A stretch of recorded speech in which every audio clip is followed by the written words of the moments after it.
everyone, welcome to our channel MedJEX. My name is Radhika Sharma and I am your chemistry educator.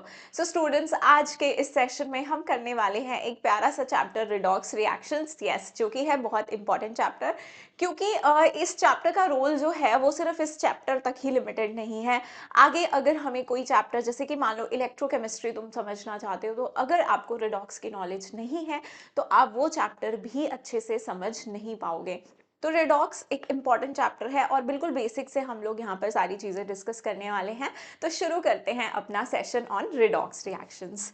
तो सबसे पहले तो बेटा redox reactions है, तो रिडॉक्स रिएक्शन का मतलब समझ लेते हैं। क्या मतलब है रिडॉक्स रिएक्शंस का? जैसे कि नाम ही बता रहा है, रेड ऑक्स है ना, रिडक्शन भी होगा, ऑक्सीडेशन भी होगा। तो ऐसे रिएक्शन जहाँ पे रिडक्शन ऑक्सीडेशन होता है, reactions in which reduction and oxidation takes place simultaneously, उन्हें हम क्या कहते हैं? Redox reactions. उन्हें हम क्या कहते हैं? रिडॉक्स रिएक्शंस कहते हैं। अब यहाँ पे मेरे पास दो टर्म्स आ चुकी हैं, एक तो है रिडक्शन, एक तो है ऑक्सीडेशन। तो इनका मतलब हमें बड़े अच्छे से समझना है, क्योंकि आगे तक चैप्टर में हमको ये अब चलेंगी। बिल्कुल जी, ये टर्म्स आपकी ऐसी है जो पूरे चैप्टर में अब हम लोग बोलने वाले हैं, यूज करने वाले हैं। तो रिडक्शन ऑक्सीडेशन जरा समझ लेते हैं। अच्छा, इस तरफ मैं लिखती हूँ ऑक्सीडेशन, दूसरी तरफ रिडक्शन, ठीक है। यहाँ पे लिख दो ऑक्सीडेशन, ठीक है, मेरी हैबिट है, मैं पहले ऑक्सीडेशन लिखती हूँ फिर रिडक्शन, ठीक है, ऐसा कोई गलती नहीं थी उसमें। चलो, तो देखो ऑक्सीडेशन बेटा क्या होता है, अगर हम ओल्ड कॉन्सेप्ट के अकॉर्डिंग बात करें, हम ओल्ड कॉन्सेप्ट, इसमें दो कॉन्सेप्ट आएंगे, मॉडर्न, ठीक है, तो हम मॉडर्न जमाने वाले लोग हैं, हम वही यूज करेंगे मॉडर्न, लेकिन हमें ओल्ड का नॉलेज तो होना जरूरी है। तो क्या होता है? Addition of oxygen, addition of oxygen को हम क्या बोलते हैं? ऑक्सीडेशन। या फिर रिमूवल ऑफ हाइड्रोजन को हम लोग बोलते हैं ऑक्सीडेशन। या फिर हम कहते हैं एडिशन ऑफ इलेक्ट्रोनेगेटिव एलिमेंट, जैसे फ्लोरीन, क्लोरीन, ये सब क्या है? Electronegative atom. Addition of electronegative atom को भी हम लोग क्या बोलते हैं? अपना ऑक्सीडेशन। या फिर रिमूवल ऑफ इलेक्ट्रोपॉजिटिव एटम को हम लोग क्या बोल सकते हैं? ऑक्सीडेशन। तो इसी का उल्टा हमारे पास क्या है? रिडक्शन। हम लोग क्या कह सकते हैं? Addition of hydrogen, addition of hydrogen, removal of oxygen, removal of oxygen को रिडक्शन बोल दिया हमने। या फिर बेटा हम लोग क्या बोल सकते हैं? Removal of electronegative element, removal of electronegative element, या फिर एडिशन ऑफ इलेक्ट्रोपॉजिटिव एलिमेंट। ये सारी डेफिनेशंस हमारी क्या है? ये सारी डेफिनेशंस हमारी रिडक्शन की हैं। चलिए देखो, अब है हमारा मॉडर्न कॉन्सेप्ट। मॉडर्न कॉन्सेप्ट के बेसिस पे हम लोग कैसे डिफाइन करेंगे, जो कि हमको यूज करना है इस चैप्टर में बहुत ज्यादा। इस चैप्टर में हमारा यही यूज होने वाला है। तो हम लोग क्या कहते हैं बेटा? हम कहते हैं कि लॉस ऑफ इलेक्ट्रॉन को हम ऑक्सीडेशन कहते हैं, या फिर इंक्रीज इन ऑक्सीडेशन नंबर को, इंक्रीज इन ऑक्सीडेशन नंबर को हम ऑक्सीडेशन कहते हैं। या फिर रिडक्शन में हम लोग गेन ऑफ इलेक्ट्रॉन को रिडक्शन कहते हैं। या फिर हम लोग डिक्रीज इन ऑक्सीडेशन नंबर को, डिक्रीज इन ऑक्सीडेशन नंबर को हम लोग क्या बोलते हैं? रिडक्शन बोलते हैं। तो ये होगी मेरी डेफिनेशंस। अच्छा, अब हम देखो बेटा इस चैप्टर में ऑक्सीडेशन रिडक्शन को बहुत फ्रिक्वेंटली यूज करने वाले हैं। पता कैसे लगाएंगे कहाँ रिडक्शन हो रही है, ऑक्सीडेशन अपना देखेंगे कहाँ इंक्रीज हो रहा है ऑक्सीडेशन नंबर, उसे ऑक्सीडेशन बोल दिया, जहाँ डिक्रीज हो रहा है वहाँ हमने रिडक्शन बोल दिया। बेस्ट मेथड इसी तरह से हम ऑक्सीडेशन रिडक्शन फाइंड आउट करेंगे। अब हमने यहाँ देख लिया ये टर्म ऑक्सीडेशन नंबर, अगर हमें ये निकालने आएगा तभी हम बहुत अच्छे से इन प्रोसेसेस को सेपरेट कर पाएंगे ऑक्सीडेशन रिडक्शन को। चलिए, तो ऑक्सीडेशन नंबर निकालना हम सीखते हैं। तो आप ये देख सकते हो यहाँ पे मैंने लिखा है कि ये ऑक्सीडेशन नंबर क्या है, ये रियल है और हाइपोथेटिकल चार्ज है present on different atoms of molecule और आयन। तो ये रियल भी हो सकता है, हाइपोथेटिकल भी हो सकता है, बेसिकली चार्ज है। अगर हमारे पास कोई भी एलिमेंट है अपनी फ्री स्टेट में तो उस पर कोई चार्ज नहीं होता, लेकिन जैसे ही बॉन्डेड स्टेट में आता है चार्ज डेवलप होता है, उसी चार्ज को हम ऑक्सीडेशन नंबर कहते हैं। वो रियल चार्ज हो सकता है या फिर वो हाइपोथेटिकल चार्ज हो सकता है। तो देखो बेटा, रियल हम करते हैं बात आयनिक कंपाउंड्स में, आयनिक कंपाउंड्स में हम लोग बात करते हैं रियल चार्ज की। क्यों?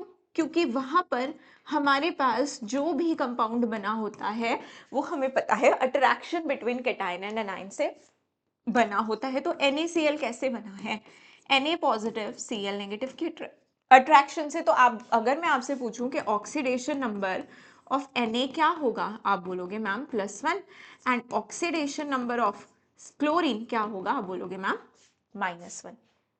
ये जो हमें चार्जेस दिख रहे हैं ये रियल है, ये आयंस हैं, आयन से मिलके ही कंपाउंड बना है। So these are real charges. लेकिन अगर मैं कोवेलेंट कंपाउंड्स की बात करती हूँ, कोवेलेंट कंपाउंड्स की बात करती हूँ तो कोवेलेंट कंपाउंड्स में बेटा जो हमारे पास चार्ज होता है वो हाइपोथेटिकल होता है। हाइपोथेटिकल चार्ज कैसे, मान लो मेरे पास ये कंपाउंड है HF, इसके बीच में है कोवेलेंट बॉन्ड, ये कैसे बना है, शेयरिंग ऑफ इलेक्ट्रॉन से।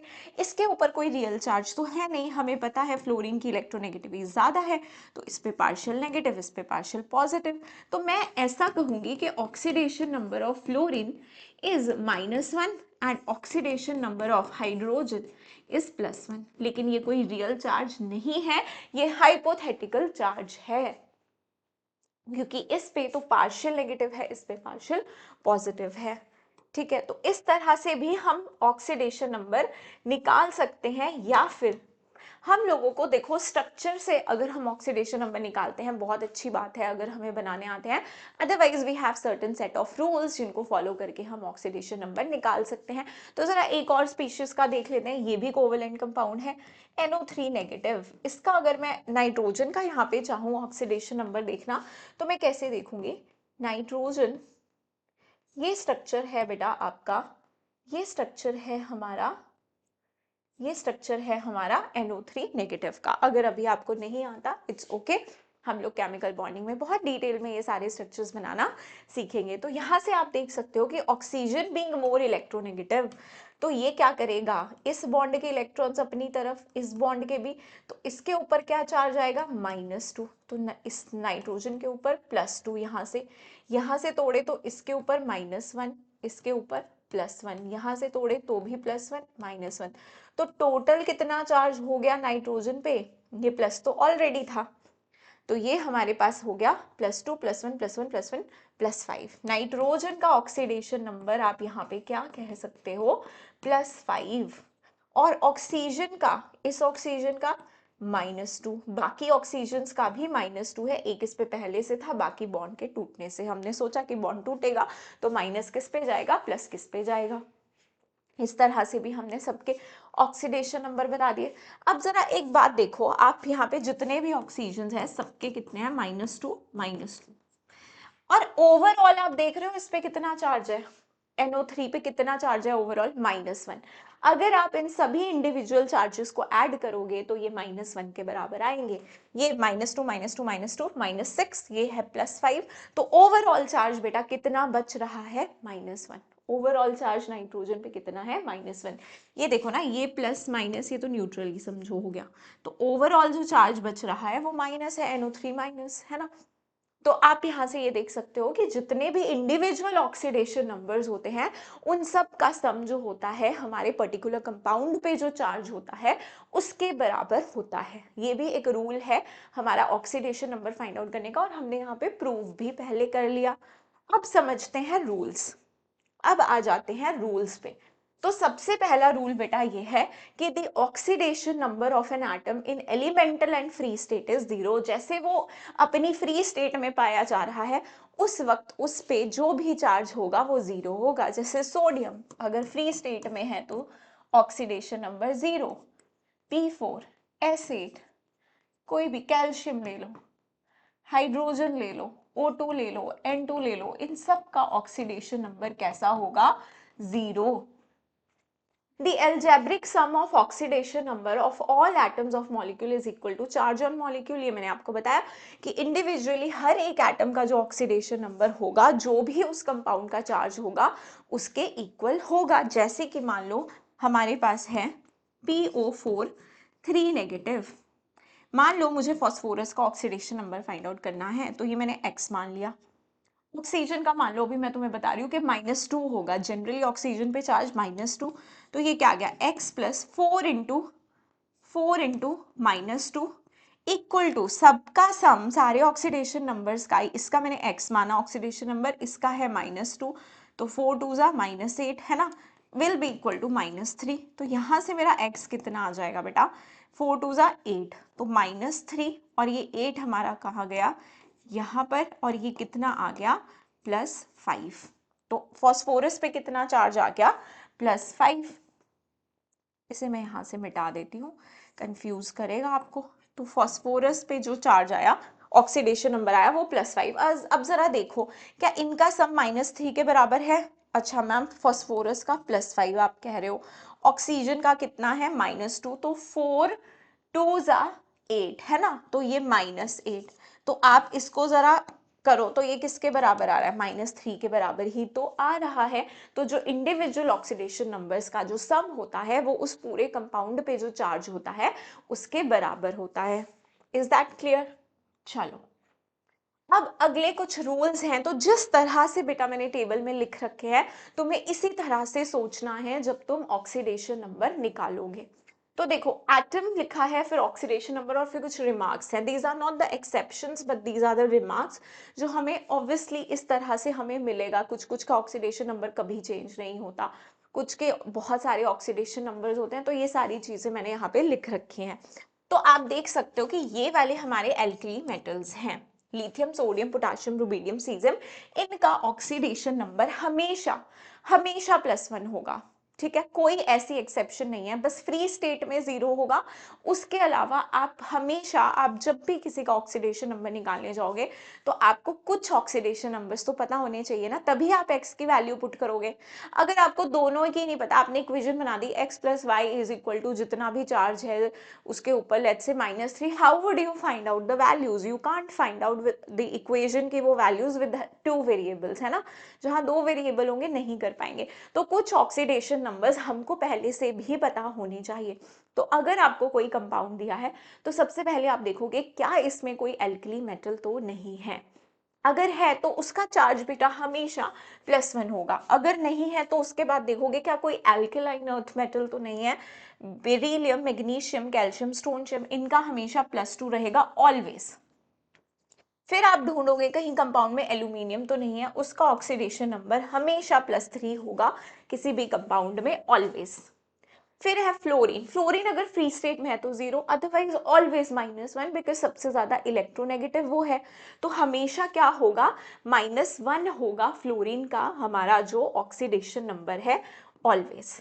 हाइड्रोजन का नॉर्मली बात करें बेटा हाइड्रोजन की, तो नॉर्मली वो +1 ऑक्सीडेशन नंबर शो करेगा नॉर्मली, बट अगर वो मेटल्स के साथ है, फॉर एग्जाम्पल मेटल हाइड्राइड्स में आप NaH, तो हमें तो पता है ना एल्कली मेटल्स का तो +1 ही होना है। तो इस केस में हमारे हाइड्रोजन पे चार्ज -1 होगा, these are called metal hydrides. चलो अब ये बात कर ली हमने हाइड्रोजन की। अब ऑक्सीजन, ऑक्सीजन भी बहुत सारे ऑक्सीडेशन नंबर शो करता है। नॉर्मली कौन सा शो करता है, -2। नॉर्मली कौन सा, -2 शो करेगा।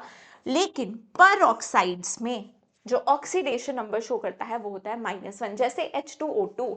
अब ये जो H2O2 है इसका स्ट्रक्चर कुछ इस तरह का होता है। आप देख सकते हो कि इस बॉन्ड की वजह से तो कोई चार्ज नहीं आएगा, ये दोनों कैसे हैं सेम, इसकी वजह से आएगा, इस पे -1, इस पे +1, इस पे -1, इस पे +1। तो एक ऑक्सीजन के ऊपर कितना चार्ज है, -1, तो ऑक्सीजन -1 भी शो कर रहा है। फिर सुपर ऑक्साइड जैसे कि KO2, यहाँ पे ऑक्सीडेशन नंबर ऑक्सीजन का कितना होगा, -12। क्यों, इसका तो आपको पता ही है ना +1, तो इसका x मान लोगे तो क्या हो जाएगा, +1 प्लस अपने पास क्या हो जाएगा 2x इक्वल्स टू 0। तो ये यहां से आ जाएगा 2x इज इक्वल टू 1 -1 और x इज इक्वल टू -12। तो ऐसे हम इनका निकाल लेंगे। उसके बाद आप देखो ओजोनॉइड्स, ठीक है, ओजोनॉइड्स में होगा -1/3, जैसे KO3। KO3 में भी आप इसका पता है आपको +1, इसका आपने मान लिया 3x इक्वल्स टू 0, तो 3x या सीधे लिख देती हूँ, ठीक है, चलो सारा ही मिट गया। चलो यहां से मेरे पास क्या आ गया, x क्या आ गया तुम्हारा -1/3। तो ये ओजोनॉइड्स में -1/3। तो आप देखो ऑक्सीजन कितने सारे अलग अलग ऑक्सीडेशन नंबर शो कर रही है, बट जनरली बेटा हमें किसी भी कंपाउंड में जनरली जो लेके चलना है वो लेके चलना है -2। पर ऑक्साइड, सुपर ऑक्साइड या फिर ओजोनॉइड्स में हम लोग इस तरह से निकालेंगे, क्योंकि मोस्टली कंपाउंड हो गए एल्कली मेटल्स के साथ, तो वो आप निकाल सकते हो। कुछ कंपाउंड होते हैं जैसे OF2। अब फ्लोरीन तो हमें पता है ना, is the most electronegative element, तो माइनस तो उसी पे आएगा। तो इस केस में हमारा ऑक्सीजन का एक फ्लोरीन पे -1, दो पे -2, तो ऑक्सीजन का कितना हो गया ऑक्सीडेशन नंबर, +2। +2 हो गया। O2F2 इस केस में कितना हो जाएगा, +1 हो जाएगा। तो यहाँ पर प्लस भी आ रहा है ऑक्सीजन पे। तो ये सारे केसेस हैं कुछ जहां पर हमें -2 के अलावा भी ऑक्सीडेशन नंबर ऑक्सीजन शो करेगी। Next chlorine, bromine, iodine. अब फ्लोरीन तो हमेशा -1 करेगा, उस पे तो प्लस आने से रहा, लेकिन इन पे नॉर्मली ये भी -1 शो करेंगे, लेकिन +1 +3 +5 +7 इज ऑल्सो ऑब्जर्व, जैसे कि KClO3।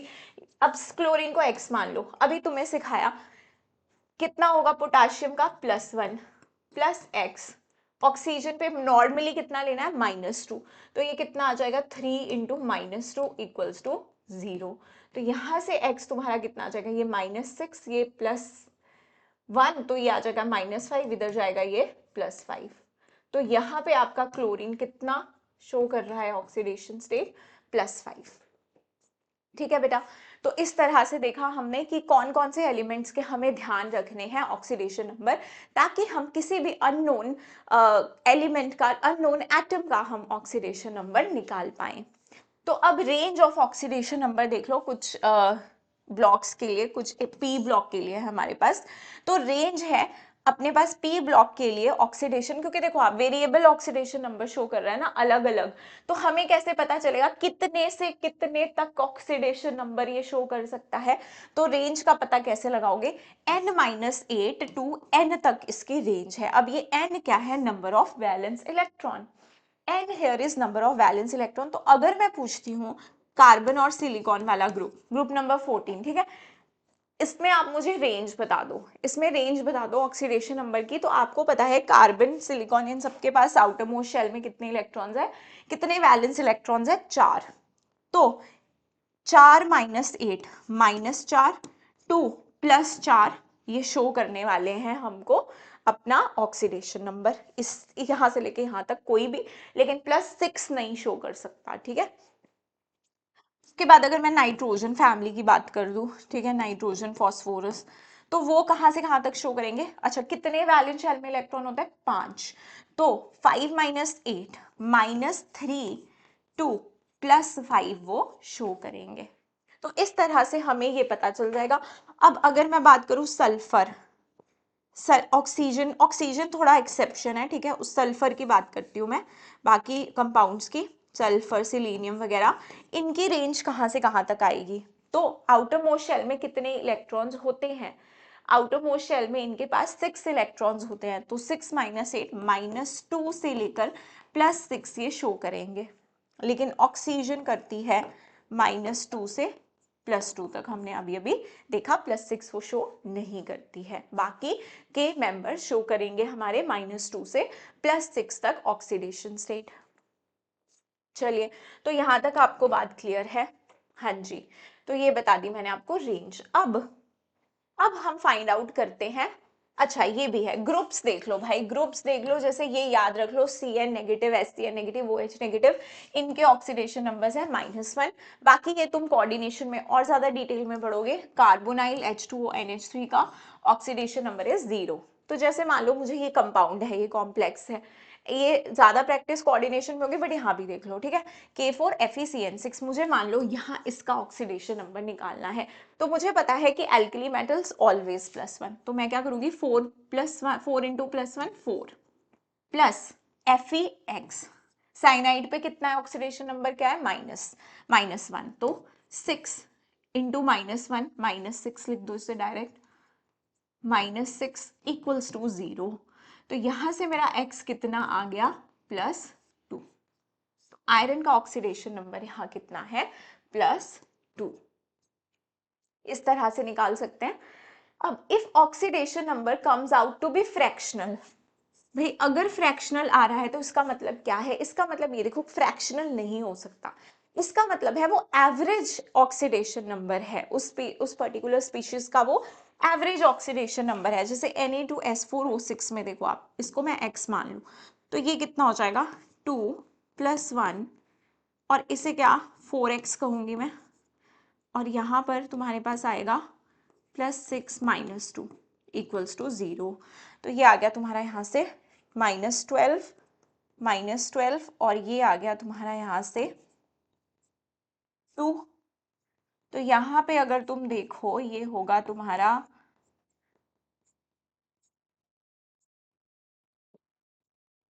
2.5। X यहाँ पे तुम्हारा कितना आ रहा है, 2.5। तो भाई ये फ्रैक्शनल नंबर नहीं हो सकता, इसका मतलब 4 सल्फर्स का मिलाकर ये एक एवरेज ऑक्सीडेशन नंबर है, ये उसका इंडिविजुअल एक सल्फर का ऑक्सीडेशन नंबर नहीं है, ये चारों का है, ये एवरेज है। ओके, अब तुम्हें कैलकुलेट करने हैं कुछ कंपाउंड्स के ऑक्सीडेशन नंबर। ये जो मैंने यहाँ पे अंडरलाइन किए हैं, ये जो अंडरलाइन किए हैं, इनके ऑक्सीडेशन नंबर, और इसमें सबके निकालने हैं लास्ट वाले में। ये अंडरलाइन वालों के भाई निकाल दो, सिंपल है ना। नाइट्रोजन का X मान लिया, तो ऑक्सीजन के ऊपर जनरली क्या लेना है, -2, तो 2 × -2 = -1, तो X = +3, तो ये आ गया +3। K2CrO4, तो एल्कली मेटल ऑलवेज 1, इसे X मान लिया, 4 - 2 = 0, तो यहां से ये कितना आ जाएगा, +6, तो ये आ गया तुम्हारा +6। KMnO4 निकाल दो, +1 X -8, डायरेक्ट लिख रही हूँ, ठीक है, X = +7। H2SO5 निकालो जरा, दिस इज कैरोज एसिड। हाँ जी, तो हाइड्रोजन का क्या लोगे, +1 लोगे ना नॉर्मली, 2 + 1 + X + 5 × -2 = 0, तो ये यहाँ से आ जाएगा -10, प्लस ये है हमारे पास 2, तो ये 8 O5 है ना, तो ये आ गया तुम्हारा यहाँ से 2 + X, और ये आ गया -10 = 0। यहाँ से ये क्या आ गया तुम्हारा, X = +8, X = +8 आ रहा है। अभी अभी मैंने पीछे बात की थी भाई, जो हमारी जो सल्फर है, देखो जो सल्फर है उसकी रेंज क्या है, -2 से +6, -2 से +6 है रेंज, और यहाँ दो इसने रेंज से बाहर कर दिया, इसने बोल दिया भाई +8 होगा, तो इसका मतलब ये गलत है। जहाँ पे ऐसा कुछ हो कि रेंज से बाहर जा रहा हो ऑक्सीडेशन नंबर, वहां पर हमें बेटा स्ट्रक्चर बना के कैलकुलेट करना पड़ता है, या तो हम एक ट्रिक यूज कर लेते हैं कि जो उसकी मैक्सिमम ऑक्सीडेशन स्टेट आई थी वो ही उसका ऑक्सीडेशन नंबर होगा। जैसे इसके केस में +6 थी, तो +6 will be its oxidation number. या तो फिर आप स्ट्रक्चर बनाओ, उसके लिए आपको स्ट्रक्चर पता भी होना चाहिए। तो कैरोज एसिड का स्ट्रक्चर कैसे बनेगा, SO, यहाँ पे एक पर ऑक्सी लिंकेज होती है, तो कितने ऑक्सीजन काउंट कर लिए हमने, 1 2 3, और तुम्हारे पास ये कैसे आएगा, OH, और ये, ठीक है। तो हो गए हमारे टोटल 5 ऑक्सीजन पूरे, एक इसमें पर ऑक्सी लिंकेज है। तो आप देख सकते हो यहाँ से सल्फर का अगर मैं ऑक्सीडेशन नंबर निकालूं तो यहाँ से आया चार्जेस के ऊपर +1, यहाँ से भी +1, यहाँ से +2 क्योंकि 2 बॉन्ड है, यहाँ से +2, तो ऐड किया तो कितना आ गया, +6। तो दिस इज कैरोज एसिड।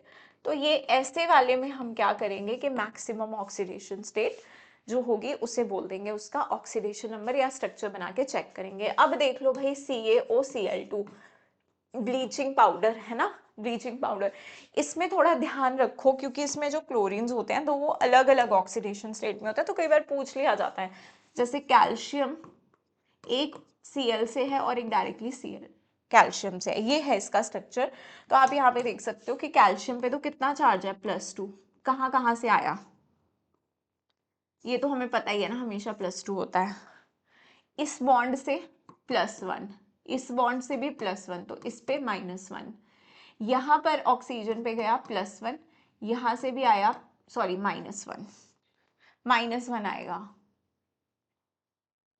ये है OCl, तो इस पे आया -1, यहाँ से भी -1, और इधर से आया +1। तो तुम देख रहे हो कि इसमें क्लोरीन पे दो अलग अलग ऑक्सीडेशन स्टेट्स हैं, एक -1 एक +1, ऑक्सीजन पे -2, इस पे +2। तो कैल्शियम का है +2 ऑक्सीडेशन नंबर, ऑक्सीजन का है -2, एक क्लोरीन है -1, एक क्लोरीन है +1। ठीक है, तो इंपॉर्टेंट है, पूछ सकते हैं हमारे एग्जाम में। अच्छा जी, अब कुछ इंपॉर्टेंट टर्म्स देख लेते हैं इस चैप्टर की। कुछ इंपॉर्टेंट टर्म्स क्या हैं हमारे पास, जैसे कि आपको पता होना चाहिए ऑक्सीडाइजिंग एजेंट,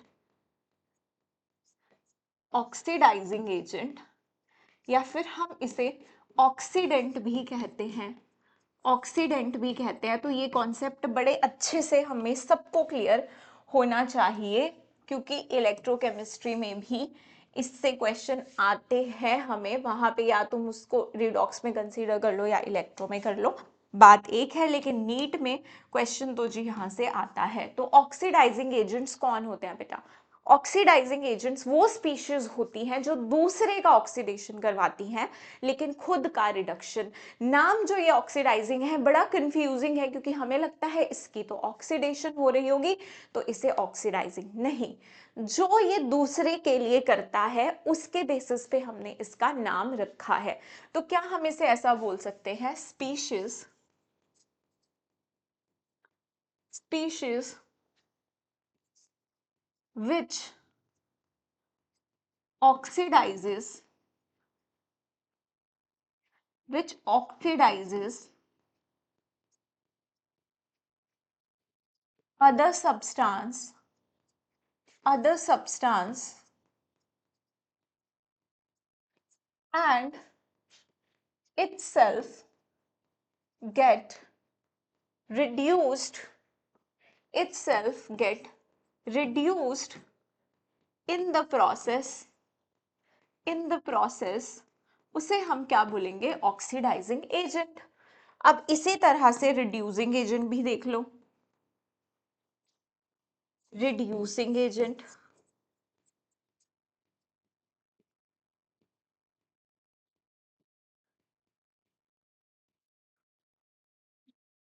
तो रिड्यूसिंग एजेंट हमारे क्या हो गए, species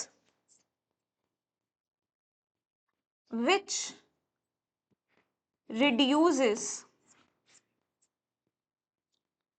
which reduces other substance and itself gets oxidized and itself gets oxidized in the process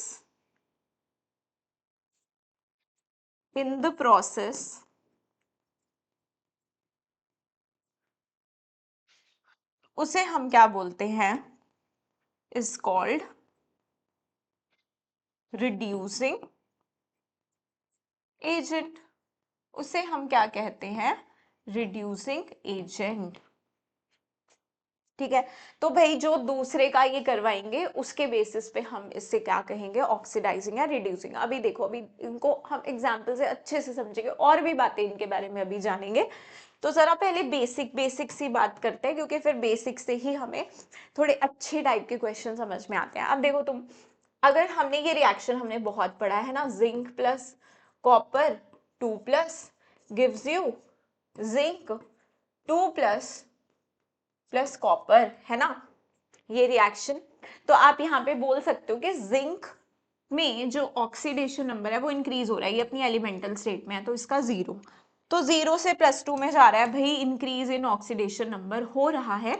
तो ये प्रोसेस कैसी हो रही है, इसमें ऑक्सीडेशन, प्रोसेस का नाम लिखती हूँ ना, ये प्रोसेस कौन सी हो रही है, ऑक्सीडेशन। और यहाँ पे कॉपर +2 से 0 में जा रहा है तो ये क्या हो रही है, रिडक्शन। बस तुमने प्रोसेस पता करी। और अच्छा, रिड्यूसिंग एजेंट के आगे भी लिख लो भाई, इसे रिडक्टेंट भी बोलते हैं, ठीक है, रिड्यूसिंग एजेंट बोल दो या रिडक्टेंट बोल दो, एक ही बात है। जिसकी ऑक्सीडेशन खुद की होती है, खुद की ऑक्सीडेशन होती है, तो वो दूसरे की क्या कराएगा, रिडक्शन। तो इसका नाम क्या हो जाएगा, रिड्यूसिंग एजेंट। अब इससे पूछ ले कि जिंक या जिंक +2 कौन है रिड्यूसिंग एजेंट, तो बेटा रिड्यूसिंग एजेंट वो होगा ना जिसकी खुद की ऑक्सीडेशन, तो जिंक या जिंक +2 में से किसकी ऑक्सीडेशन हो रही है, जिंक की हो रही है, मेटल की होती है, आयन की नहीं होती है, ये भी ध्यान रखें। कॉपर +2 से 0 में जा रहा है तो रिडक्शन इसकी हो रही है, अपनी खुद की, दूसरे की ऑक्सीडेशन करा रहा है, तो ये क्या है तुम्हारा ऑक्सीडाइजिंग एजेंट या फिर ऑक्सीडेंट। तो आपको कभी कभी वो कंफ्यूजन के लिए कॉपर भी दे देगा, लेकिन आपको पता है कि कॉपर +2 की हो रही है रिडक्शन, मेटल आयन की रिडक्शन होती है, मेटल की नहीं। तो तुम्हारे पास यहाँ पे ये होगा तुम्हारा ऑक्सीडेंट। दो तुम्हें इस तरह से लिख के देगा, लेकिन तुम्हें अपना आंसर गलत नहीं करना है, ठीक है। अब जरा तुम पहचान के बताओ मुझे इन क्वेश्चंस में कि कौन होगा ऑक्सीडाइजिंग एजेंट और कौन होगा रिड्यूसिंग एजेंट। चलो, तो पहला एग्जाम्पल करते हैं। पहला एग्जाम्पल करो, I2। I2 का ऑक्सीडेशन स्टेट कितना है, 0। और यहाँ पे NaIO3 में क्या होगा, निकाल लो, नहीं पता। इसमें चार्ज है +1, इस पे कितना होगा पूरी ऑक्सीजन पे, -6। तो -6 +1 कितना आ गया, -5 = 0, तो कितना आएगा, +5। ये है +5, और NaI में तो ये -1 होगा। ठीक है, बाकियों का तुम्हें लग रहा है कि मैम आपने आई का निकाला, बाकियों का नहीं, तो देखो Na का चेंज नहीं हो रहा है।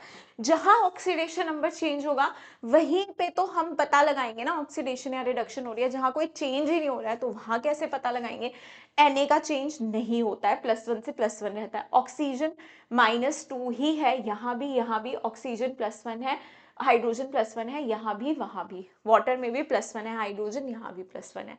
तो सिर्फ आयोडीन है जिसमें ऑक्सीडेशन नंबर चेंज हो रहा है, तो 0 से +5 में जा रहा है यहां पर, तो क्या हो रही है, ऑक्सीडेशन। और यहां पर 0 से -1 में जा रहा है तो क्या हो रही है, रिडक्शन। तो बेटा क्या मैं बोल सकती हूँ कि ये जो I2 है ये मेरा ऑक्सीडाइजिंग एजेंट की तरह भी काम कर रहा है और रिड्यूसिंग एजेंट भी। तो जो मेरा I2 है वो मेरा ऑक्सीडेंट भी है और रिडक्टेंट भी है, ऑक्सीडेंट एंड रिडक्टेंट। अब दूसरी इक्वेशन में देखो, barium alkaline earth metal always +2, always +2, sulphur +6 +6, यहाँ ऑक्सीजन -2 सोडियम +1 क्लोरीन -1 कोई भी कहीं भी चेंज नहीं आ रहा है, तो this is not a redox reaction, not a redox reaction, ये सिर्फ एक आयन एक्सचेंज रिएक्शन है। AlCl3 + Na, एल्यूमिनियम का हमेशा +3 बोला था, यहाँ 0 है क्योंकि एलिमेंटल फॉर्म है। सोडियम +1, ये +1, Cl -1 -1। तो यहां पर बेटा तुम ये देख सकते हो कि जो एल्यूमिनियम है हमारा, सॉरी सॉरी सॉरी नहीं, Na यहाँ पे +1 नहीं, Na तो यहाँ पर 0 ऑक्सीडेशन, क्योंकि ये कैसा है, फ्री स्टेट में। तो +3 से 0 में जा रहा है, तो क्या हो रही है, रिडक्शन। और Na 0 से +1 में जा रहा है, तो क्या हो रही है यहाँ पर, ऑक्सीडेशन। तो बताओ जिसमें रिडक्शन हुई वो क्या हुआ, ऑक्सीडाइजिंग एजेंट, ऑक्सीडाइजिंग एजेंट। और जिसमें ऑक्सीडेशन हुई वो क्या हुआ, रिड्यूसिंग एजेंट। इतनी बातें क्लियर है? चलो, क्रिस्टल क्लियर, वेरी गुड। अब ये पर्टिकुलर तुमको कुछ स्पीशीज दी हैं जिनमें तुम्हें पहचानना है कौन ऑक्सीडाइजिंग होगा, कौन रिड्यूसिंग। अब अगर तुम ये समझोगे कि यहाँ तो कोई रिएक्शन ही नहीं दी है, हम लोग कैसे पता लगाएंगे कि ये ऑक्सीडेशन है, रिडक्शन है, तो क्वेश्चन गलत हो गया है ना। देखो कि क्वेश्चन गलत नहीं है, कैसे करेंगे इस टाइप के क्वेश्चन को, अब समझो यहाँ के जो पॉइंट्स है वो अपनी कॉपी में कहीं पे तुम लिख सकते हो। तो देखो SO4 2- निकालो सल्फर का ऑक्सीडेशन स्टेट, 4 ऑक्सीजन है तो -8 उधर जाएगा प्लस, तो +6 है ना, sulphur is in +6 oxidation state. अब मुझे बताओ कि सल्फर का जो हमने निकाला था रेंज वो क्या था, -2 to +6 था ना। अब -2 तो हमारी कम वाली ऑक्सीडेशन स्टेट है, +6 वाली हाई वाली ऑक्सीडेशन स्टेट है। इससे ज्यादा क्या सल्फर की ऑक्सीडेशन स्टेट हो सकती है? प्लस चार्ज कब आता है, जब आप इलेक्ट्रॉन लूज करते हो। अब क्या ये +7 में +8 में जा सकता है? नहीं जा सकता। इसका मतलब अब इसकी फर्दर ऑक्सीडेशन नहीं हो सकती है, इसकी सिर्फ रिडक्शन ही पॉसिबल है। ये सिर्फ इलेक्ट्रॉन गेन कर सकता है, अब ये इलेक्ट्रॉन लूज नहीं कर सकता है क्योंकि ये अपनी मैक्सिमम ऑक्सीडेशन स्टेट पे है। तो अगर बेटा ये अब सिर्फ खुद की रिडक्शन ही करवाने लायक बचा है, तो दूसरे का क्या करवाएगा, ऑक्सीडेशन, उसी से तो इलेक्ट्रॉन छीनेगा और अपनी रिडक्शन करेगा। तो जो ये दूसरे का करवाएगा उसी के रिस्पेक्ट में हम इसका नाम रखेंगे। तो दूसरे का क्या करवाएगा, ऑक्सीडेशन, तो ये क्या कहलाएगा, ऑक्सीडाइजिंग एजेंट। तो ऐसे पहचानोगे इनमें, ऑक्सीडाइजिंग एजेंट। हाँ जी, तो जब भी कोई पर्टिकुलर एटम अपनी हाईएस्ट ऑक्सीडेशन स्टेट में होगा तब वो ऑक्सीडाइजिंग एजेंट की तरह काम करेगा। अब NO3 NO3 माइनस में आप देखो कितनी होगी, +5 होगी, +5 है इसका ऑक्सीडेशन नंबर, नाइट्रोजन के मैक्सिमम है ये भी, तो ये भी क्या होगा तुम्हारा, ऑक्सीडाइजिंग एजेंट।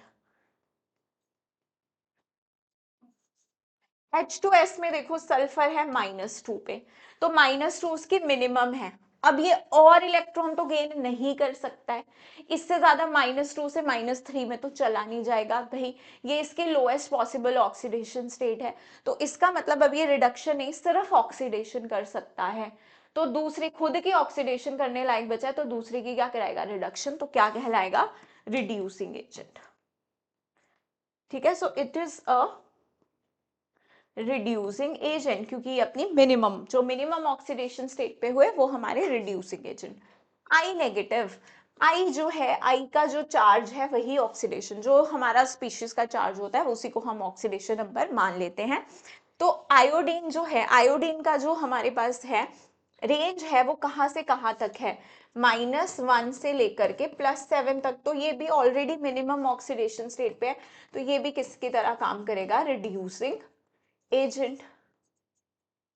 ठीक है, अब ये और ज्यादा तो रिडक्शन नहीं कर सकता अपनी ऑक्सीडेशन, तो दूसरे की रिडक्शन कराएगा, रिड्यूसिंग एजेंट।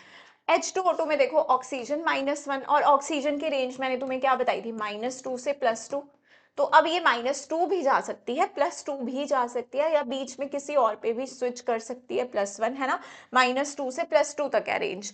तो ये इंटरमीडिएट ऑक्सीडेशन स्टेट है, तो मतलब H2O2 as an oxidizing agent and as a reducing agent भी काम कर सकता है। तो मैं ये बोल सकती हूँ, ये oxidizing agent and reducing agent both, ये दोनों हो सकता है। ठीक है, आई थिंक कि कॉन्सेप्ट यहां तक क्लियर हुआ होगा।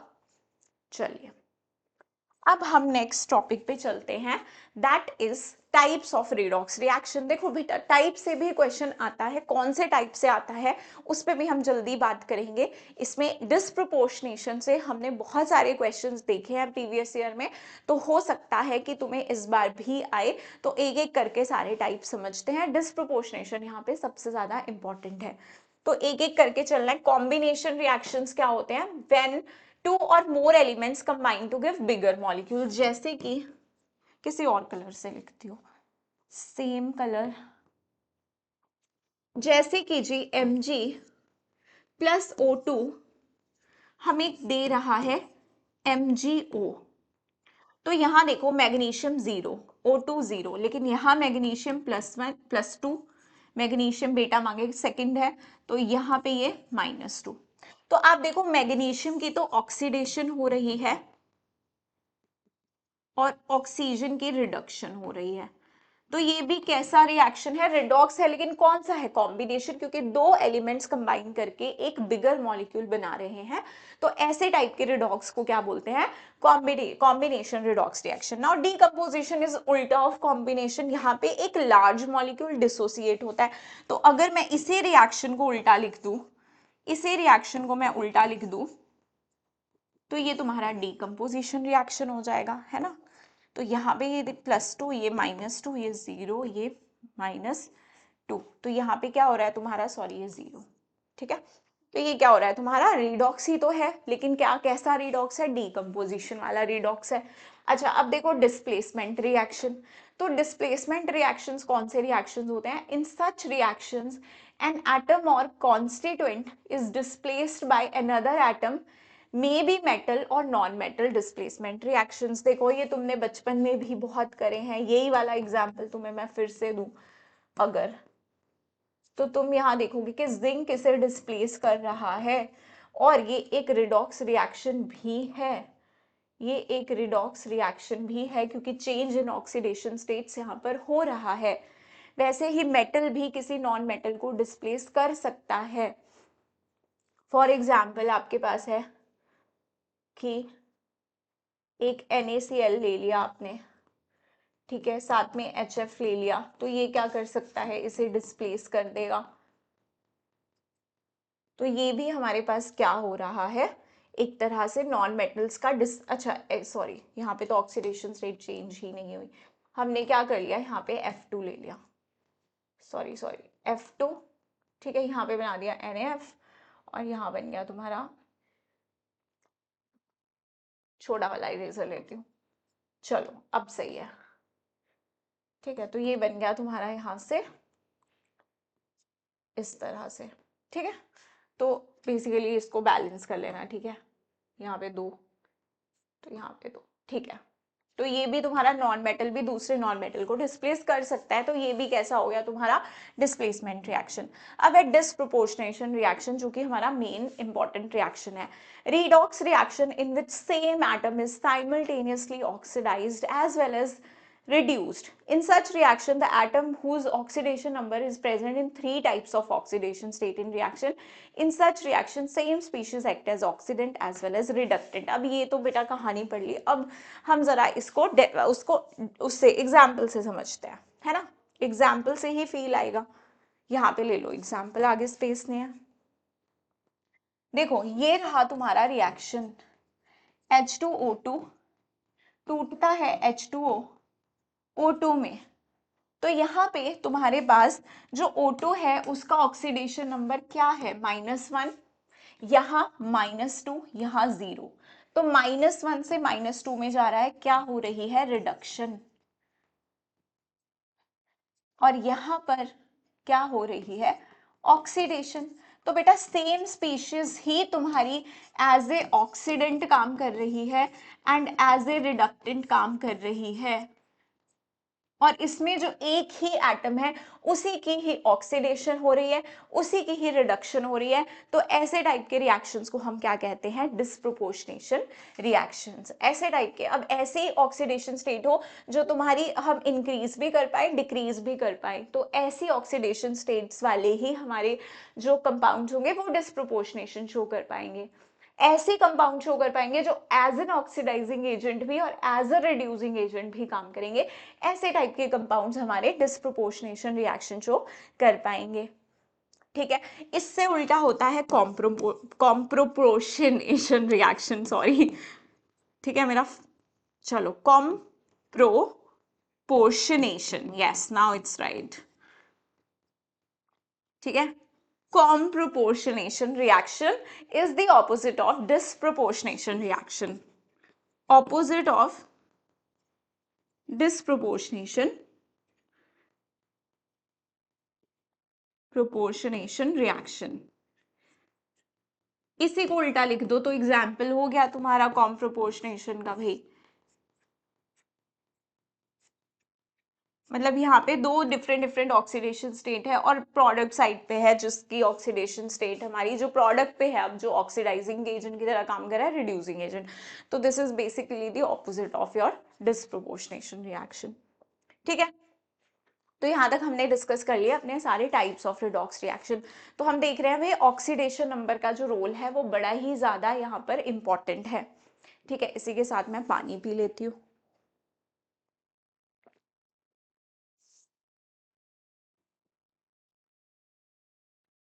ठीक है, इसके बाद अब हम क्या सीखने वाले हैं, बैलेंसिंग सीखने वाले हैं। चलो आ जाओ अब बैलेंसिंग पे। ठीक है, तो देखो, हाँ जी, बैलेंसिंग कैसे करेंगे। ओके, ऑक्सीडेशन नंबर मेथड पहले हम लोग कर रहे हैं। ऑक्सीडेशन देखो, दो दो मेथड्स है हमारे पास, ऑक्सीडेशन नंबर मेथड है और एक आयन इलेक्ट्रॉन मेथड है। तो हम सबसे पहले करने जा रहे हैं oxidation number method. Oxidation number method comparatively थोड़ा जल्दी हो जाता है उससे, आप बैलेंसिंग करके देखो। तो पहले हम इसी को डिस्कस कर लेते हैं। सबसे पहले आपको क्या करना है कि identify atoms undergoing change in oxidation number. जिसमें भी ऑक्सीडेशन नंबर में चेंज आ रहा है आप उनको आइडेंटिफाई कर लो। तो यहाँ पे आप देख सकते हो, मैंने साथ में एक इक्वेशन भी लिया है, इसे बाद में बैलेंस करेंगे। एक बार मैं पॉइंट्स रीड कर लेती हूँ। फाइंड इंक्रीज और डिक्रीज इन ऑक्सीडेशन नंबर पर एटम। ठीक है, and then for entire molecule in which it occurs, if these are not equal then multiply by suitable factor that they become equal. चलो, balance all other atoms except oxygen and hydrogen. Balance charge by adding H plus, acidic है, अगर basic है तो OH negative ion से balance करो charge, और oxygen atoms को आपको वाटर के साथ बैलेंस करना है। ठीक है, तो देखो ये है हमारी इक्वेशन। सबसे पहला स्टेप क्या बोला, identify atoms undergoing change in oxidation number. तो चेंज इन ऑक्सीडेशन नंबर के लिए मैं क्या करूंगी, पहले इनके ऑक्सीडेशन स्टेट निकालू। यहाँ क्रोमियम है +6 ऑक्सीडेशन स्टेट में, यहाँ पे सल्फर है आपका, यहाँ से आएगा ये +6, तो ये +4 ऑक्सीडेशन स्टेट में है आपके पास। ठीक है, अब यहाँ पे अगर मैं क्रोमियम देख, क्रोमियम तो जो चार्ज है वही, उसका ऑक्सीडेशन नंबर है +3। सल्फर का यहाँ पे कितना ऑक्सीडेशन नंबर है, तो +6। ठीक है, आप ये देखो क्रोमियम +6 से +3 में जा रहा है, कितने का चेंज आ रहा है, कितने का चेंज आ रहा है, 3 का चेंज। 3 का बोला है फाइंड इंक्रीज और डिक्रीज इन ऑक्सीडेशन नंबर पर एटम कितने का चेंज आ रहा है आपका। यहाँ पर देखिए, हम +6 से 3 का चेंज आ रहा है, लेकिन क्रोमियम के कितने एटम है, 2। एक के लिए 3 का चेंज तो 2 के लिए 6 का चेंज, क्योंकि हमें उसने कहा है we have to find the change for entire molecule. ठीक है, एंटायर में, एंटायर मॉलिक्यूल में 2 क्रोमियम है, तो 2 क्रोमियम के लिए मुझे यहाँ पे चेंज फाइंड आउट करना है। यहाँ पर गलती होती है तो ध्यान रहे। तो कितने का चेंज आ गया, अब मैं मिटा के लिख दूं 6 का। समझ गए कैसे, कंफ्यूजन होगी तो मैं फिर से लिख दूं, यहाँ पे 3 का चेंज आया था, 2 के लिए 6 का। यहाँ पे सल्फर 4 से किस में जा रहा है, 6 में जा रहा है, कितने का चेंज है बेटा, 2 का। नंबर ऑफ सल्फर्स कितने हैं, एक ही है, तो इंटू 1 करेंगे 2 ही आने वाला है। अब हमको क्या करना है, ऐसे सूटेबल फैक्टर से हमें यहाँ पर मल्टीप्लाई करना है कि दोनों तरफ सेम नंबर आ जाए। बेसिकली हम इलेक्ट्रॉन्स को सेम कर रहे हैं, क्योंकि जितना इलेक्ट्रॉन लॉस होगा उतना ही तो गेन होगा। तो आप यहाँ पे क्या कर सकते हो, या तो इसको आप 3 से मल्टीप्लाई कर दो, या हम क्या करते हैं ना, यहाँ से इसका सिंपलेस्ट रेशियो भी ले लेते हैं। कई बार अगर आपको ऐसा नहीं करना है तो आप इसका सिंपलेस्ट रेशियो क्या आएगा, 3:1, और फिर आप उसको क्रॉस मल्टीप्लाई कर दो। एक मेथड ये भी होता है, ये भी इजी है। या फिर आप एक ऐसा सूटेबल नंबर देखो, ऐसा सूटेबल नंबर देखो जो मैंने यहाँ पे लिख रखा है कि फाइंड, उसके बाद बोला है if these are not equal then multiply by suitable factor. Suitable factor मतलब मेरे को इक्वल करने के लिए इसको 3 से मल्टीप्लाई करना पड़ेगा। तो मैंने क्या किया, मैंने इसे 3 से मल्टीप्लाई किया, तो यहाँ भी मैं 3 से मल्टीप्लाई कर दूंगी। ठीक है, अब ये कह रहा है कि balance all other atoms except oxygen and hydrogen. Oxygen और हाइड्रोजन को छोड़ के सभी को बैलेंस करना है। तो कितने क्रोमियम है यहाँ पे, 2, तो यहाँ पे भी लगा दो 2। यहाँ पर कितने सल्फर है, 3, तो यहाँ पे भी लगा दो 3। ठीक है, हो गए हमारे atoms other than oxygen hydrogen balance. चलो अब हमें क्या करने को कह रहा है कि balance charge by adding H+ अगर मीडियम एसिडिक है, OH नेगेटिव अगर मीडियम बेसिक है। तो मीडियम कैसा है बेटा, एसिडिक है।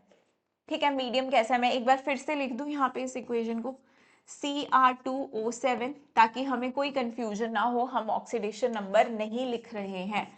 3SO3 2 minus 2Cr plus 3 plus 3SO4 2 negative. ठीक है, अब हमें क्या करना है, चार्ज को बैलेंस करना है। देखो यहाँ कितना चार्ज है, यहाँ पे -2, यहाँ पे 3 2 6, -6 -2, यहाँ पे चार्ज है -8। इस तरफ कितना चार्ज है, 3 2 6, 3 2 6, यहाँ +6, यहाँ -6, ये कैंसिल आउट हो गया, यहाँ कोई चार्ज नहीं है। अब मुझे ये बैलेंस करना है, चार्ज किससे बैलेंस करना है, H+ से। तो -8 है, वहाँ 0 चार्ज है। तो क्या मैं यहाँ पे +8H+ ऐड कर दूं तो बैलेंस हो जाएगा, कट जाएगा ना, प्लस माइनस, तो हमारे पास चार्ज दोनों साइड अब न्यूट्रल है। हाँ जी, अब ये चार्ज बैलेंस हो गया एसिडिक मीडियम में हमारा। अब कह रहा है balance oxygen atom by adding H2O to appropriate side. हाँ जी, तो अब देखो यहाँ पर आपके पास कितने ऑक्सीजन है, 7, और यहाँ से 3 3 9, 9 + 7 16, 16 ऑक्सीजन इस तरफ कितने हैं, 4 3 12, 12 है।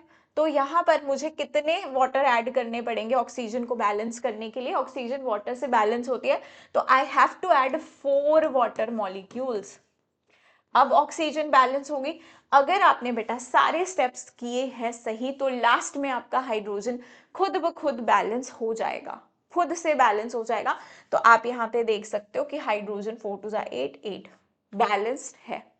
तो इस तरह से हम क्या कर लेंगे, अपना ऑक्सीडेशन नंबर मेथड से। अब हम कर लेते हैं बेसिक मीडियम में बैलेंस। बेसिक में कैसे करेंगे, तो MnO4- इसके ऊपर अगर मैं निकालूं इसका ऑक्सीडेशन स्टेट +7, Br पे -1 चार्ज है, तो वही इसका ऑक्सीडेशन नंबर, यहाँ पर +4 है, और यहाँ पर ब्रोमीन का चार्ज आएगा, ऑक्सीडेशन नंबर आएगा +5, है ना। चलो अब देखो +7 से +4 में जा रहा है, कितने का चेंज है बेटा, 3 का चेंज। ब्रोमीन -1 से +5 में जा रहा है, कितने का चेंज, ये मत बोलना 4 का, बेटा कितने का चेंज हो रहा है, 6 का। अगर आपको कैलकुलेशन आपको लग रहा है नहीं होगा, तो आप क्या कर दो, final oxidation number minus initial, तो आप क्या कर दो, +5 माइनस कितना है उसका, -1, तो कितना आ जाएगा ये, +5 +1 +6। अब मॉड ले लो, प्लस माइनस कुछ भी आए हमें वो नहीं लिखना होता है, तो आप ऐसा भी कर सकते हो। तो कितने का चेंज, 6 का चेंज। या तो तुम इसका क्या कर लो, सिंपल रेशियो ले लो और फिर उसी को क्रॉस मल्टीप्लाई कर दो, तो ये 2 बन जाएगा यहाँ पे। ठीक है, तो या तो ये नहीं करना है, तो यहाँ पे कितने का चेंज था, 3, यहाँ पे कितने का, 6। इसको ऐसे नंबर से मल्टीप्लाई करो, सूटेबल नंबर से, कि दोनों इक्वल हो जाए। जिस नंबर से मल्टीप्लाई किया है तो उधर इसको भी मेंशन करो कि इसको मल्टीप्लाई किया, वरना तुम क्या करे थे, मैंने जो मेथड बताया कि सिंपलेस्ट रेशियो ले लो फिर क्रॉस मल्टीप्लाई कर दो, तो भी यही आएगा, तो भी यही आएगा, तुम्हारी अपनी खुद की मर्जी है। तो तुमने अगर इसे मल्टीप्लाई किया है तो इधर भी मल्टीप्लाई करो। अब कर दो उन सारे एटम्स को बैलेंस ऑक्सीजन हाइड्रोजन के अलावा। तो यहां पर दो, तो दो, ब्रोमीन एक तो एक, बैलेंस हो गया। अब मुझे चार्ज बैलेंस करना है, तो मैं इसको यहाँ लिख लूं ताकि मुझे कोई कंफ्यूजन ना रहे। मैं ऑक्सीडेशन नंबर, अगर मैंने ये इसको चार्ज समझ लिया तो गलती हो गई, ठीक है। सो यहाँ पे लिखा मैंने Br नेगेटिव और यहाँ MnO2 और यहाँ है BrO3 नेगेटिव। अच्छा, अब देखो कितना चार्ज है इस तरफ, 2 नेगेटिव 1 नेगेटिव, 3 नेगेटिव्स है। चलो 3 नेगेटिव्स है मेरे, यहाँ कितना नेगेटिव है, 1 नेगेटिव। अब मुझे जो चार्ज है वो किसके साथ बैलेंस करना है, मुझे OH नेगेटिव आइंस के साथ बैलेंस करना है। तो 3 नेगेटिव 1 नेगेटिव, मुझे यहाँ पे 2 नेगेटिव और चाहिए, तो क्या मैं यहाँ पर 2 OH नेगेटिव आइंस लिख दूं। हाँ जी, अब चार्ज बैलेंस है। अब मुझे ऑक्सीजन बैलेंस करने हैं। इस तरफ कितने हैं, 4 2 जा 8, 8 ऑक्सीजन इस तरफ कितने हैं, 2 3। अच्छा, मैंने मैंगनीज को यहाँ पे 2 नहीं लिखा ना, देखो इसको मैंने यहाँ से कॉपी करने में ही गलती कर दी। तो यहाँ पे कितने हो गए, 2 2 जा 4, 5 6 7 8 9, 9 ऑक्सीजन यहाँ। तो मुझे वाटर के साथ ही ऑक्सीजन को बैलेंस करना है। So I will write 1H2O here. तो क्या कितने हो गए, 9 हो गए यहाँ पे। अब अगर तुमने सब सही किया है तो हाइड्रोजन खुद बैलेंस हो जाएंगे। देखो 2 हाइड्रोजन यहाँ है, 2 यहाँ है, तो now this equation is balanced. तो इस तरह से हम क्या कर लेंगे, इक्वेशन को बैलेंस। अगला मेथड भी सीखो, आयन इलेक्ट्रॉन मेथड। तुम्हें जो अच्छा लगता है तुम उससे करो, तुम्हारी बैलेंसिंग सही आनी चाहिए। तो अब आयन इलेक्ट्रॉन मेथड देख लो। Identify atoms undergoing change in oxidation number and write 2 half reactions. चलो मैं 1 बाय 1 पॉइंट पढ़ूंगी और फिर करती जाऊंगी, ठीक है। तो यहाँ पे मुझे क्या करना है, चेंज जिस में हो रहा है, क्रोमियम का यहाँ पे ऑक्सीडेशन नंबर कितना होगा, +6। C2O4 2 नेगेटिव का कितना हो जाएगा यहाँ पे, +3।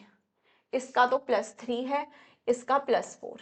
ठीक है, मैंने निकाल लिया ऑक्सीडेशन नंबर जहां जहां चेंजेस आ रहे हैं। नाउ 2 हाफ रिएक्शंस लिखने हैं मुझे। हाफ रिएक्शंस कैसे लिखेंगे, ऑक्सीडेशन हाफ अलग, रिडक्शन हाफ अलग। तो चलो पहले मैं ऑक्सीडेशन हाफ लिख लेती हूँ। ठीक है, ऑक्सीडेशन कौन सी हो रही है, इसकी हो रही है ना ऑक्सीडेशन, +3 से ये +4 में जा रहा है, इंक्रीज इन ऑक्सीडेशन नंबर। तो मेरे पास ये है मेरा ऑक्सीडेशन हाफ, ये है मेरा ऑक्सीडेशन हाफ।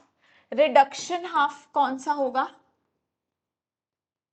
रिडक्शन हाफ होगा मेरा Cr2O7 2 नेगेटिव जा रहा है Cr+3 में, +6 से +3 रिडक्शन हो रही है। चलो जी, ये भी हमने कर लिया। अब मुझे क्या करने को कह रहा है, ये देखो, balance the atoms whose oxidation number changes. तो देखो यहाँ पर C2 कार्बन का +3 से +4 हो रहा है, तो इसे बैलेंस करो, बाकियों को अभी बैलेंस नहीं करना है। 2 कार्बन तो यहाँ पे पुट 2, यहाँ पर 2 क्रोमियम तो पुट 2 कर दिए हमने बैलेंस। अभी हमने बाकी के एटम्स को बैलेंस नहीं किया है। अब ये कह रहा है right proper number of electrons in each half reaction. Proper number of electron से क्या मतलब है, यहाँ ऑक्सीडेशन हो रही है, ये +6 से +3 में जा रहा है। तो कैसे जा रहा होगा बेटा, ये सॉरी ये वाला नहीं, पहले ऑक्सीडेशन था ये ना, +3 से किस में जा रहा है, +4 में। तो कैसे जा रहा होगा, एक इलेक्ट्रॉन लूज करके। लेकिन कार्बन 2 है यहाँ पर, तो 2 इलेक्ट्रॉन लूज कर रहा होगा। ठीक है, अब क्रोमियम देखो, यहाँ पे रिडक्शन है, तो हमारे जो इलेक्ट्रॉन्स है वो ऐड होंगे। ठीक है, वो ऐड होंगे। ये जा रहा है तुम्हारा +6 से +3 में, तो कितने का चेंज आ रहा है तुम्हारा, कितने 3 इलेक्ट्रॉन्स ऐड करने पड़ेंगे, बट 2 क्रोमियम है तो आई ऐड 6 इलेक्ट्रॉन्स। हो गई रिडक्शन। अब मुझे क्या करने को कह रहा है ये, in these half reactions first balance charge by adding H+ या OH नेगेटिव आइंस। तो मुझे अब क्या करना है, मुझे चार्ज बैलेंस करना है। चार्ज कैसे बैलेंस होगा, यहाँ पे देखो कितना है, 2 नेगेटिव, यहाँ पे भी 2 नेगेटिव इलेक्ट्रॉन की वजह से, यहाँ तो बैलेंस है। यहाँ कितना है, 2 नेगेटिव 6 नेगेटिव, टोटल कितना है 8 नेगेटिव, यहाँ कितना है +3। अच्छा, मैंने यहाँ पे एटम ये वाला बैलेंस किया था, फिर मैंने मिटा दिया, है ना। तो यहाँ कितना है बेटा, +6 चार्ज है, यहाँ कितना है, +6। अब ये -8 है, ये +6 है, और मैं एक एसिडिक मीडियम है, मुझे क्या ऐड करने हैं, H+। ऐसा नहीं कर सकती कि 2 H+ ऐड किए तो यहाँ पे +8 हो जाएगा, दिस इज रॉन्ग।